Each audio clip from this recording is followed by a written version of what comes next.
dito lokalidad di Dano ni Bombo Romney Kimuyog. Na imbagarabi Bombo Romney, go ahead with your report. Yes, Bombo Gina, at dati mismo dito Paseta, iti Barangay Sevilla, Puro 4, dito siyudad ti San Fernando, La Union, ano sarino, adala iti mapaspasamak, nga naurama, nga dito Paseta, iti hydraulic hose, iti may sa pagtingan, akyat mainagitreto, iti makanuman, live exclusive, ni Mr. Luis Ismael Kakanindina, anak dito aking kukwa, dito anarkamat Pasdeka. Sir, mabalik na yung pakistorya no anya idayti napasamak dayti pa nakaurama dayti, sir. Okay po. Ang nangyari po talaga is may nakita kaming apoy, kunyari ay malit talaga, malit pa. Pwede pang patayin, ang kala namin pwede namin patayin ng tubig. Tapos nung bigla po siyang lumaki talaga yung tubig. Yung apoy. Tapos yun na po, nagpaanik na po kami. Naghahanap po kami talaga ng matatawagan kasi wala po kaming tapos bumbero, nagpapanik na po talaga kami. And talagang kung check namin kung may naiwan pa talaga sa loob kasi hindi po namin alam talaga anong nangyari. Parang lahat po kami talaga is nagpapanik. Saan po nagsimula ang apoy po, sir? Sa hydraulic hoses. Yes, sir. Sir, ilang minuto or ilang segundo bago lumaki yung apoy po, sir? Saglit lang talaga, sir. Kasi may langis po talaga sila dyan na nag-ignite talaga na lumaki yung sunog. Yes, sir. Sir, dahil po sa madali po yung itong apoy, pumunta na po sa mga iba't ibang part ng ating pong bahay. Ilang pamilya po yung apektado dito po sa sunog? Mga naapektuhan pamilya, mga 4 po. Kasi magkakatabi rin po kami dito. Nagkakapamilya din po kayo, sir? Opo. Yes. Sir, apart from ito pong hydraulic hose na part po na nasunog, may mga ilan po na nasunog po, sir? Yung nasunog na naapektuhan is yung store namin tsaka yung tabi naming radiator shop. Yun na po. Ang swerte namin hindi nasunog yung bahay namin kasi ang lapit po ng bahay namin sa Yes. Sir, that time po wala pong natutulog nung nasusunog na po yung hydraulic hose po. Ay, wala po. Nakagising po kami. Yung mama ko nakahiga sa kwarto nila. Tapos ako rin nakahiga rin. Biglang sumigaw yung kuya ko na may sunog, sabi niya. Tapos lumabas agad kami. Yun, nakita na po namin na nasusunog yung hydraulic. Wala din nagtamo ng any injury po sa inyo, sir? Luckily, wala. Pumasok po, nabalikan pa namin na buhay. Yes, sir.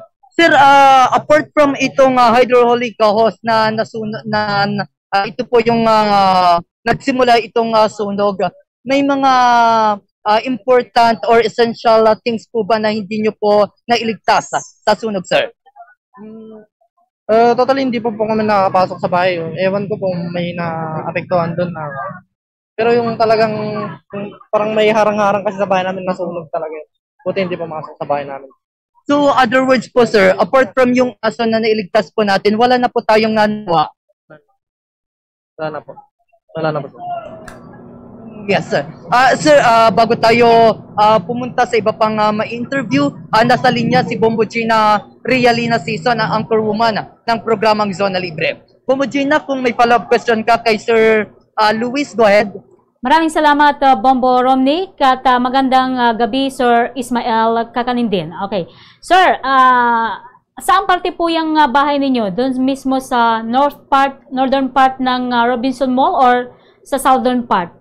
Para Pa-south po. Yung south. Tapat po ng Arsa doon. Tapat ng Arsa doon. So, medyo malayo sa may mall. Medyo malayo po. Oo, kasi doon sa katabi ng mall, may mga kainan dyan. Opo. Oo, and then, after yung kainan, doon na kayo mismo. Opo. So, yung hydraulic, ano ba yung hydraulic hose, Sir Ismael? Explain. Yung hydraulic hose po, di ko kasi sure masyado yung parang sa mga tractor yung mga hose po, na kinakabit na hose. Ang alam ko kasi dito sa hydraulic hose, may mga fluid to, no? Na flammable. Opo. Oo. So, madaling ano yan, madaling masunog, no, Sir Ismael? Opo, yun nga po yung nagpalaki ng sunog po. Okay. So, saan banda mismo nagsimula yung apoy? Sa pwesto ba or sa mismong bahay? Sa pesto po talaga po. Sa inyo po ba yung pwesto na yan, Sir Ismael? Ay, hindi po, pinaparentahan lang namin. Pinaparentahan ninyo. And then, yung bahay ninyo, nasaan? Katabi mismo ng pwesto na to? Sa likod lang po mismo. Anong pwesto to yung may negosyo or yung pinapaupahan nyo, Sir Ismael? Ma'am, pakiulit po. Anong pangalan ng pwesto? Yung hydraulic hose. Hydraulic hose mismo yung pangalan niya? Opo. Yung business? Opo. Sir. Anong oras siya nagsimula, sir? Yung napansin niyo na may apoy? Mga around 7 to 7:30. Hindi ko po sure kasi hindi ko na po nakita.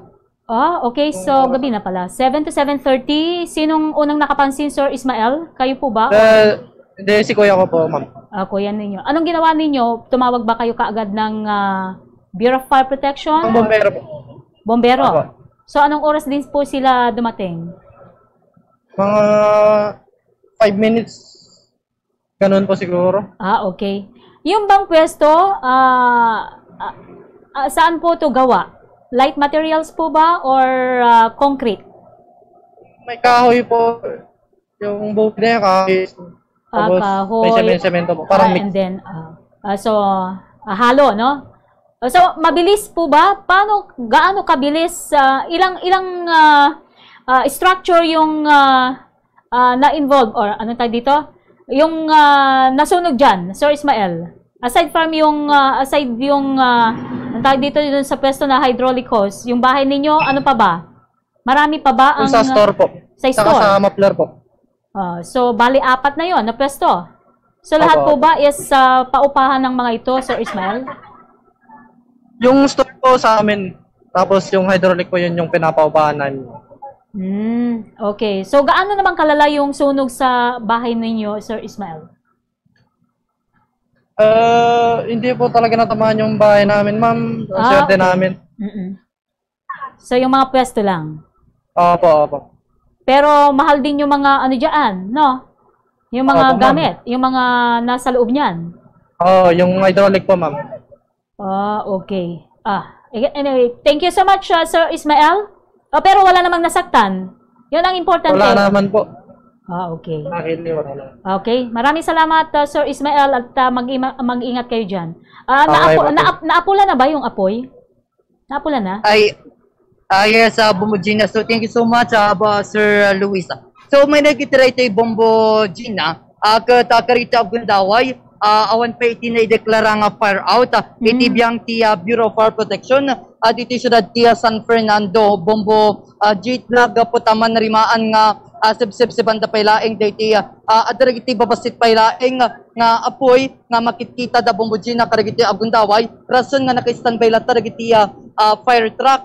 Dito syudad tiya San Fernando, particularly diti Pastet Barangay Sevilla, Puro 4. Imo na nga mitrate Bombo Gina. Adan iti mamindwa adaras nga nakapagsublin dagiti 5 nga fire truck diti paset iti mauraman diti Barangay Sevilla, Puro 4. Agaputa istong rod iti panakuram diti pasdek wenno diti pwesto isung namindwa adaras nga nagsubli tapno dagos diti masebseban.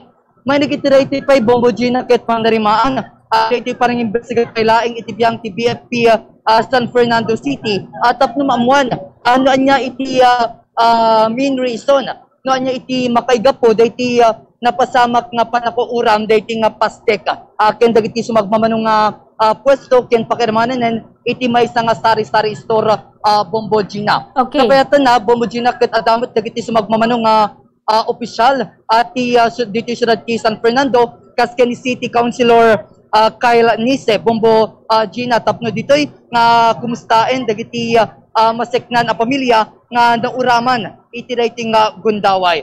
So itagdama Bombo Gina ket dapaylaeng iti maysa nga fire truck wenno maysa dua Bombo Gina iti likodan tayo. So makikita tayo nga diti nakaitunda iti nairut at trapiko diti National Highway diti paset ti Barangay Sevilla puro 4, Bombo Gina. Yes, Bombo Romnick. So, bale, talo nga pwesto, may isang istorte na iraman iti napasamak nga oram.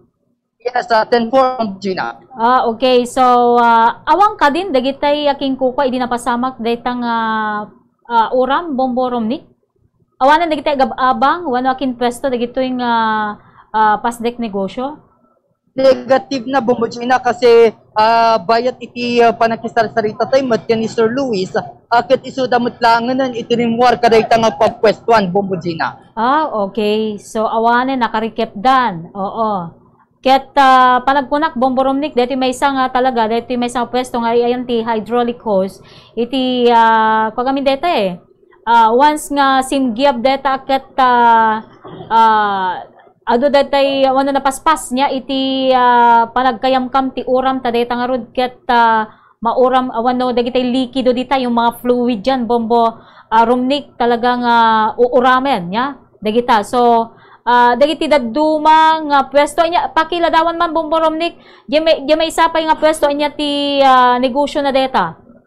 Yes, Bombo Gina, pudnot tayo nako nami tatay mo nagundaway nga alisto nga nagramram dito apoy kalpasan nga dati nga rod kaya talangis dati hydraulic hose isumutan iti rason nga alisto nga nagramram dito apoy and then gapo iti rayto ikata alisto nga nagramram dito aging kang imabot kariti sumagmamanupe nga pagpwestuan kas kumada iti paggatangan iti tambutso paggatangan kariti ng radiator shop Bombo Gina ken may isang sari-sari store.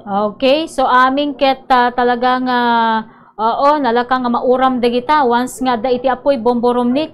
O ket iti pagsayatan at awan iti nairaman, awan tinasugatan iti daytang napasamak nga uram Bombo Romnick. Okay? Yes, Bombo Gina, iti laksid malagradingitan dagiti pamilya amaseknan. Actually Bombo Gina da mismo diti igid tayo dagiti maseknan na pamilya ngem ni Sir Luis iti nakainuman tayo ket saan na melinget kadakwada Bombo Gina diti panaki wenno diti nalatingit napasamak ngem no pekasta iti pagragsakan dalaunay ket diti napintas nga damag nga awan iti nairamraman wenno nagsagaba iti anyaman asugat kadakwada Bombo Gina. Awang ka din ti asidegpay nga babalay dita Bombo Romnick. Iti pagsayatan na Bombo Gina aket naadayon kadakwadan Bombo Gina isumot iti pagsayatan at awanen dagiti nairamraman malaksid laing dagiti dandani nga nairaman dagiti pagtengan dagiti maseknan nga pamilya ken dagiti sumagmamano nga pagpwesto Bombo Gina. Na ibagam sa tatay Bombo Romnick adati firewall na may firewall jay balay da Mr. Kakanindin. At 10-4, Bombo Gina iso nga adamot iti pagsayata di saan nga dagos nga nairamraman Bombo Gina. Okay, maraming salamat Bombo Romnick. Yes, so dahita parang iti ko dyan na sitwasyon manipod diti barangay Sevilla Puro 4 diti siyudad ti San Fernando La Union Bombo Romnick Kimuyog para sa pambansang radyo ng Pilipinas and consistent number 1 diti probinsya ti Leon. Basta Radyo Bombo. Maraming salamat Bombo Romnick Kimuyog. Iti dayta nga report gagayem live and direct dita Puro 4 Barangay Sevilla, San Fernando City, La Union. Dati napasamak nga oram dita ket nakairamanan dayta iti talo nga pwesto nya. Kaduan wano dagiti nga pwesto gagayem ket datay tartarimaan iti lugan na behikulo ken kastamatan na aglaklako kadagiti naduma-duma nga materyales iti lugan at dapay ti store nga nairaman. Okay, so dagita gagayam iti nairaman nga iti napasamak nga uram itay laeng pasado alas 7 itang rabi. Ket pagsayatan na, iti dagos met nga panagresponde, gagayam dagiti kameng ti Bureau of Fire Protection, ket nasubseban met nga dagos, daytoy nga uram. Agsubli tayo